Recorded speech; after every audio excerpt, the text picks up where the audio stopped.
Qaynılmış qaynar sudur. İçərisinə rəng əlavə edirəm. Bu narıncı rəngdir. Qırmızı rəng öncədən etdim. Bir də çox əlavə edirəm ki, narıncı rəng tutsun. Çünki narıncı rəng bir o qədər də tünd olmur.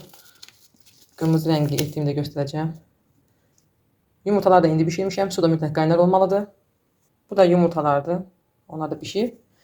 İndi keçirəm rəngin içərisinə nə qatırıq xanımlar. 2-3 qaşıq alma sirkəsi qatırıq. Və yaxud da üzüm sirkəsi fərq etmir. Uqsuz əlavə edə bilərsiniz. Uqsuz əlavə etdikdə yumurtaların üzəri belə nahamar olur, gözəl alınmır. Ən yaxşısı alma və yaxud da üzüm sirkəsi əlavə etməyinizdir. Sirkə əlavə etməsəniz rəng yaxşı tutmayacaq. Yumurtaları rəngin içərisinə əlavə edirəm. Oy, biraz dağıldı, fikir verməyin.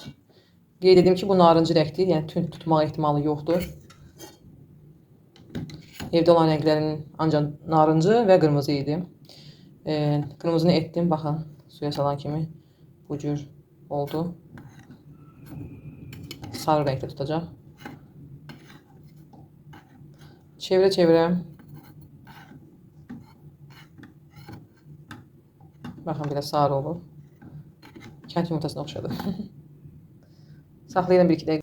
Bunlar isə öncədən hazırladığım, yəni rəhlədiyim yumurtalardır. Belə bənövşəyi rəngdə rəhləmişəm. Bu isə narıncı rəngdir. Belə. Məncə yaxşıdır. Rəhlədikdən sonra üzərini istəyə, zövqə görə bəzəyə bilərsiniz. Yumurtalarımız hazırdır.